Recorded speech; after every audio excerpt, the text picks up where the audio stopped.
Hello friends, अगर आप देखोगे तो कल के एनालिसिस के हिसाब से मार्केट ना ही रेंज के नीचे ओपन हुआ, ना ही रेंज के ऊपर ओपन हुआ। मार्केट वहाँ के वहाँ ही, यानी कि जो कंसोलिडेशन का पार्ट बताया था उसके अंदर ही ओपन हुआ। उसके कारण एक चीज़ हो गई कि आज अगर आप देखोगे मार्केट में कोई भी बड़ा मूव नहीं आया। इनफैक्ट ये जो ट्रेडिंग की रेंज थी 22,070 के नीचे या 22,000, यहाँ पे देखोगे तो 170 के ऊपर, ये रेंज में सच में ट्रेडिंग करने का हमारा भी मन नहीं था, क्योंकि हमें पता था कि यहाँ पे बहुत सारा साइडवेज मूवमेंट आपको मिल सकता है। But unfortunately we try to do the analysis in this zone, यानी कि ये जोन में जहाँ पे बहुत ज़्यादा कंसोलिडेशन साइडवेज मूवमेंट था, वहाँ पे हमने एनालिसिस करने को देखा। इससे दो चीज़ हो गई। एक तो अगर आप देखोगे तो हमारे ट्रेड्स की फ्रीक्वेंसी बढ़ गई, और आप देखोगे कहीं पे भी छोटे छोटे स्टॉप लॉस है, बट कहीं पे भी हम बड़ा मूव कैप्चर नहीं कर पाए। नेवरदलेस ये कभी कभी होता है, जब पता रहता है कि साइडवेज मूवमेंट है, फिर भी हम ट्राई करते हैं बेस्ट कि कुछ एनालिसिस हो सके।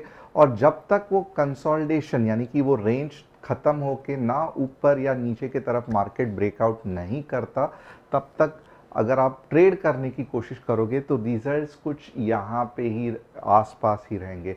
अब ये ऐसे क्यों होता है मैं आपको डिटेल में बताने वाला हूँ, बट सबसे पहले मैं यही कहूँगा कि ये जो भी एनालिसिस किए, क्यों किए, क्या गलती हो गई, ये बहुत सारे लोगों को जानना रहता है।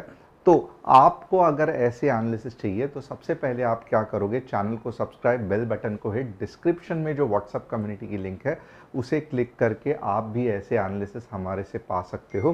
एट द सेम टाइम आपको कौन से 3 स्टॉक्स का आज मैं एनालिसिस करने वाला हूँ, MRPL, यस बैंक और पेटीएम, ये 3 स्टॉक्स का मैं एनालिसिस करने वाला हूँ। It's purely for educational purpose, जहाँ पे एंट्री कहाँ पे रहेगा, टारगेट कहाँ पे रहेगा, स्टॉप लॉस कहाँ पे रहेगा, ये सब मैं एक्सप्लेन करूँगा। कुछ भी बाय सेल की रिकमेंडेशन यहाँ पे नहीं है। अपार्ट फ्रॉम दैट कुछ न्यूज़ देखते हैं कौन से सेक्टर में क्या चल रहा है। अदानी ग्रीन बॉन्ड्स रेज कर रहे हैं, ऑफकोर्स कंपनी के ग्रोथ के लिए ये एक पॉजिटिव साइन हो सकता है, तो अदानी ग्रीन एनर्जी पे ध्यान रखना। JSW energy 700 megawatt solar project मिला है फ्रॉम SG1। इसके लिए आप देखोगे कुछ दिनों से JSW एनर्जी बहुत ऊपर भाग रहा है। इनफैक्ट आने वाले दिनों में भी अच्छा खासा कुछ JSW एनर्जी में मूवमेंट दिख सकती है। तो ये न्यूज़ आप ध्यान देके JSW एनर्जी का एनालिसिस करना चालू करना। NCLT approves Hinduja group firm IndusInd international holding resolution plan for Reliance capital. तो ये रिलायंस कैपिटल जो है, इसके शेयर्स में अगर कुछ मूवमेंट दिख रही है तो आप देख लेना। ओवरऑल यानी कि ये हो रहा है कि ये जो रिलायंस कैपिटल का जो रेजोल्यूशन है ये मोर और लेस सॉल्व होने के इसमें है, तो स्टॉक्स में कुछ मूवमेंट दिख सकता है। हम चाहिए तो बाद में देखेंगे कि क्या बन रहा है चार्ट्स पे। अब यहाँ पे आइए देखते हैं वन बाय वन कि निफ्टी का क्या इशू हो रहा है, या क्यों आज स्टॉप लॉस ज़्यादा हिट हो गए, थोड़ा सा इसका हम एनालिसिस करेंगे। अब यहाँ पे आप देखोगे ना, वन बाय वन मैं आपको कंसेप्ट बताता हूँ। सबसे पहले आप सभी को लगता रहेगा कि कल मार्केट क्या होने वाला है, कल मार्केट कैसे रिएक्ट करने वाला है। आने वाला 1 या 2 दिन सबसे बढ़िया मूव आपको मार्केट में दिख सकती है, ऊपर या नीचे के डायरेक्शन में, अप या डाउन। आप मुझे बताना, मैं थोड़ा सा इंतज़ार करूंगा, आप अपने लॉजिक के साथ बताना। उसके बाद में मैं अपना लॉजिक बताऊंगा। अगर वो आपको पसंद आया तो डेफिनेटली उस लॉजिक पे क्या ये सही लगता है, गलत लगता है, वो कमेंट करना। अब यहाँ से आप देखोगे तो कल क्या डिस्कशन हुआ था कि ये जो रेंज है, ये रेंज, इसके बाहर आपको अच्छी मूव दिख सकती है, बट आप देखोगे मॉर्निंग में ऐसे नहीं हुआ। और आप देखोगे तो थोड़ा भी कंफर्मेशन लेने के बाद एक जो बड़ी मूव आती है वो बिल्कुल भी नहीं जम रहा था, क्योंकि मार्केट बहुत रेंज बाउंड और बहुत ज़्यादा confusion in buyers and sellers था। आप देखोगे यहाँ से थोड़ा ऊपर गया, अब आप हैरान हो जाओगे, झट से आपका स्टॉप लॉस हिट हो जाएगा, वापस थोड़ा सा ऊपर गया, वापस आपको लगेगा कि कुछ पॉइंट्स मैं कैप्चर कर लूँ, वापस स्टॉप लॉस हिट। तो ये ऐसे जो साइडवेज मार्केट के प्रॉब्लम होते हैं वो बहुत ज़्यादा फेस करने पड़े आज। कहीं पे भी ठीक से कंफर्मेशन नहीं मिल रहा था। अब आप यहाँ पे भी देखोगे तो अगर आप सिंपल चीज़ ये करोगे कि आप यहाँ पे, ऑफ कोर्स यहाँ पे आप टारगेट रख सकते हो। ये वाले 15 मिनट्स में अगर आप एंट्री रखना चाहते हो, ये वाला पॉइंट आप स्टॉप लॉस रखना चाहते हो नीचे का, तो यहाँ पे आप देखोगे दिक्कत क्या हो रही है कि फैंटास्टिक रिस्क रिवॉर्ड रेशियो नहीं मिल रहा है। इसमें अगर आप 3 मिनट में या 5 मिनट में एडजस्ट करने जाओगे, आपको सबसे पहला डर रहेगा कि फॉर एग्जांपल यहाँ पे जैसे स्टॉक नीचे हिट हुआ था, क्या वापस यहाँ पे हिट होगा। तो ये रेंज बाउंड स्टॉक में अगर आप देखोगे, क्योंकि जो सपोर्ट एंड रेजिस्टेंस है वो बहुत नज़दीक नज़दीक होने के कारण आप इतना इफेक्टिवली नहीं ट्रेड कर पा रहे हो। कंफर्मेशन का अगर वेट करें तो ट्रेड डालने में, सब ये होने में झट से टारगेट आ जाता है, और अगर कंफर्मेशन नहीं वेट करे तो उधर से ही रिवर्स होने के चांसेस है, तो इससे भी स्टॉप लॉस हिट हो सकता है। तो ये कारण है कि इतना टाइट अगर कंसोलिडेशन या जोन रहेगा सपोर्ट एंड रेजिस्टेंस का, तो मैं रिक्वेस्ट करूंगा हो सके तो वो दिन आप ट्रेडिंग अवॉइड करना। आप वापस देख लो, अगर आपका सपोर्ट या रेजिस्टेंस सिर्फ 2 या 3 कैंडल में रेड मीन्स यहाँ पे सपोर्ट बन रहा है, यहाँ पे रेजिस्टेंस बन रहा है, तो ये सही नहीं है।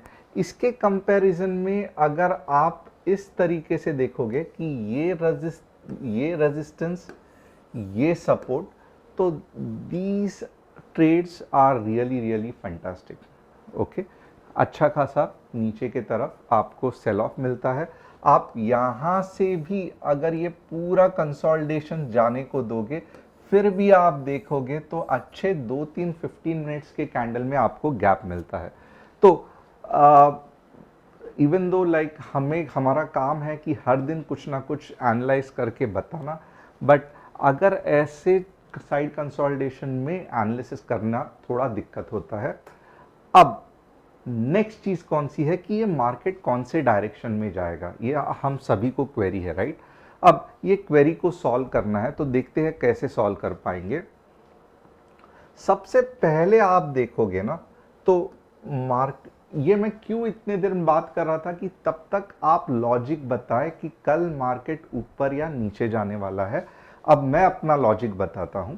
सबसे पहले आप देखोगे ना, यहां पे सेलिंग जोन है, यहां पे बाइंग जोन है, सेलिंग जोन है, बाइंग जोन है। अब एक चीज आपने ध्यान दी रहेगी, सेलिंग जोन बहुत सिंपल, डबल टॉप फॉर्म हो गया, नीचे आ गया। बाइंग जोन बहुत सिंपल, एक वी फॉर्मेशन हो गया और हायर हाई से बहुत अच्छा यहां से मुंह दे दिया। बट उस कंपैरिजन में यहां पे जब मैं देख रहा हूं कि ये जो बाइंग जोन है ये बहुत वीक है।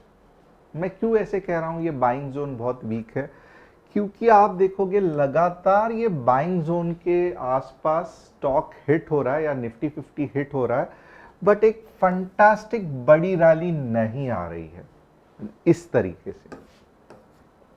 तो इसका मतलब ये भी है कि कल अगर आप देखोगे ये वाले जोन में ज्यादा से ज्यादा 22,240 के आसपास, 22,240 के आसपास, यानी कि 60 पॉइंट्स ऊपर जाके एक अच्छा सा सेल ऑफ आपको दिख सकता है। अब ये जोन ऑलरेडी वीक है, इसने प्रूव कर दिया है, राइट। क्योंकि यहां पे टच होते ही मार्केट ऊपर के तरफ वो जो एक्साइटमेंट, वो जो रॉकेट की तरह जाना है वो नहीं कर पा रहा है जैसे यहां पे किया था। इसका मतलब क्या है कि यहाँ पे अब जब मार्केट जाएगा तो अगर तेजी से मार्केट नीचे आ गया तो ये जोन को रिस्पेक्ट करना, यानी कि यहाँ के जो बायर्स है जो ऑलरेडी वीक है, प्रूव कर चुके हैं, उनको वापस उतना पुल बैक लेना मुश्किल है। तो मार्केट की मूवमेंट कैसे होगी? सुबह को 22,240 तक जा सकता है, उसके बाद में जो सेल ऑफ आएगा आपको लगभग शॉक हो जाओगे कि 22K तक भी आपको लेके जा सकता है। तो ये मेरा छोटा सा एक्सप्लेनेशन हुआ कि कैसे मार्केट रिएक्ट करेगा, क्यों नहीं करेगा। अब ये 90% चांसेस है, राइट? ऐसे चांसेस 90% है, बट ये मार्केट है, प्रोबेबिलिटी का गेम है, कोई भी नहीं कह सकता है कि ऐसे ही होने वाला है। 10% ये भी चांसेस है कि मार्केट कल ऐसा रैली, यानी कि एक अच्छा खासा ऐसा रैली दे के पूरा का पूरा ऊपर जितना ये किया है वैसा एक शॉट में जाए, 22,280 के ऊपर लगातार ग्रीन कैंडल्स बने, ना ही कि रेड कैंडल बन के स्पाइक आ जाए। जो मैंने हमेशा कहता हूं कि कैसे होगा, ऐसे जाके ऐसे स्पाइक आके नीचे आएगा, ये नहीं होगा। स्ट्रेट अवे यहां से क्लियर कट ऊपर ही जाते रहेगा, जितनी वेव ये है इतनी ये वेव होगी। कैसे पता चलेगा? जब 22,280 के आसपास लगातार 15 मिनट्स में ग्रीन कैंडल आएंगे। और एक है, अगर तीसरा ये भी है, अगर ये सब ड्रामा मॉर्निंग में ही नहीं हुआ तो और एक अपॉर्चुनिटी है जो ध्यान से देखना, क्योंकि कल बैंक निफ्टी की एक्सपायरी है। तीसरा अल्टरनेटिव क्या है कि मार्केट कल यहीं पे टाइम पास करेगा, ये जोन के टच भी नहीं करेगा और यहां से पूरी तरीके से ऐसा ना जाते हुए यहां पे ही दिन भर टाइम पास करेगा। वापस आपके बहुत सारे इस तरीके से स्टॉप लॉस हिट हो जाएंगे, बट उसके बाद जो जाएगा वो स्ट्रेट अवे 22,500 के आसपास, जो ये इतनी बड़ी रैली थी वो वापस यहां पे आएगी। तो ये 3 सिनारियोज है, वापस मैं रिवीजन करवाता हूं।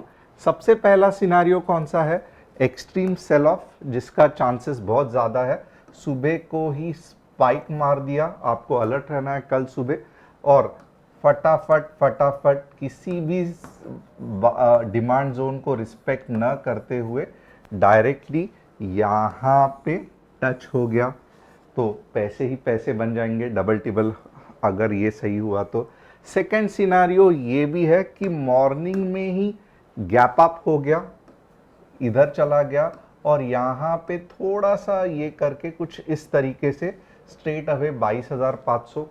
और ये तीनों को छोड़ के और एक सिनारियो बनता है कि यहाँ पे आप देखोगे, एक चीज तो है कि मॉर्निंग में थोड़ा तो ऊपर जाएगा, ये मैं कहीं पे भी ये नहीं कर रहा हूं, हर जगह पे मैं यही बता रहा हूं कि मॉर्निंग में थोड़ा तो ऊपर जाएगा ही जाएगा।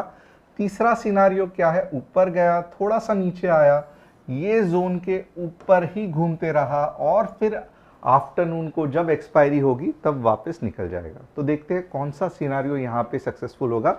यहाँ पे आप देखोगे ट्रेंड लाइन को भी ये रिस्पेक्ट कर सकता है, तो ये एक सिनारियो हमें नहीं मिस करना है। अब 3 सिनारियो कल के बता दिए हैं, 2 सिनारियो मॉर्निंग में ही आपको काट लगाना है, चलो ये नहीं हुआ, ये नहीं हुआ, चलो ये तो डेफिनेटली होगा। ये 3 छोड़ के मुझे नहीं लगता है कि कुछ ये है, और मॉर्निंग में ही 2 सिनारियो आपके निकल जाएंगे। एक्सट्रीम मूवमेंट जो मॉर्निंग को नहीं मिली, तो फिर ये जो सिनारियो है ना, ये जब तक इसको नहीं तोड़ रहा है, यहीं से ही घूम रहा है, तो अच्छा खासा ऊपर जाने के चांसेस है। तो ये हो गया हमारा निफ्टी का एनालिसिस। चलो बैंक निफ्टी का एनालिसिस देख लेते हैं फटाफट। निफ्टी बैंक बहुत एक्सट्रीम साइडवेज मूवमेंट है, तो मैं यहाँ पे कुछ भी एनालिसिस नहीं करूंगा। मैं रिक्वेस्ट करूंगा कि बैंक निफ्टी को रिएक्ट करने दो 46,315 के नीचे या 46,800 के ऊपर। जब तक ये जोन में बैंक निफ्टी घूम रही है, ट्रेडिंग करना सच में बहुत मुश्किल है। तो आप रुकने देना बैंक निफ्टी को इसके ऊपर या इसके नीचे, फिर अगर आप ट्रेड करोगे तो एक अच्छा मूव ऊपर या नीचे के डायरेक्शन में आपको मिल सकता है। तो ये हो गया बैंक निफ्टी का एनालिसिस। अब हम क्या करेंगे, यस बैंक देखेंगे, एमआरपीएल देखेंगे कि कहाँ पे कुछ बन रहा है कि नहीं बन रहा है।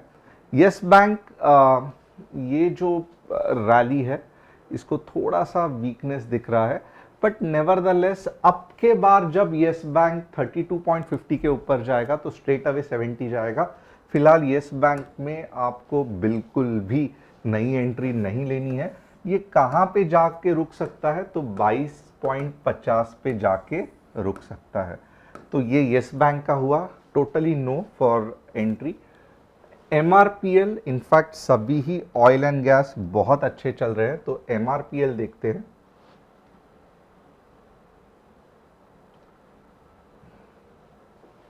एमआरपीएल का भी सेम प्रॉब्लम है, वीकली में एक अच्छा खासा सेल ऑफ दिख रहा है। एमआरपीएल पे भी हाथ नहीं लगाना है, ये लगभग 175 टू 160 के जोन में आएगा, तो एमआरपीएल बिल्कुल भी नहीं लिखना। बस आज के लिए 2 ही स्टॉक्स, होप आपको पसंद आया रहेगा। कल फिल्म मिलते हैं, बहुत एक्साइटिंग है। मेरे ख्याल से निफ्टी नीचे आने के चांसेस अच्छे खासे हैं, जिस तरीके से करंट पैटर्न बना है। देखते हैं क्या वैसा हो रहा है, या कुछ 3 सिनारियों में से कौन सा एक सिनारियो है जहां पे हम अच्छी ट्रेंडिंग मूव एक डायरेक्शन में देख सकते हैं। तो कल के लिए अलर्ट रहना, चैनल को सब्सक्राइब और बेल बटन को हिट करना मत भूलना।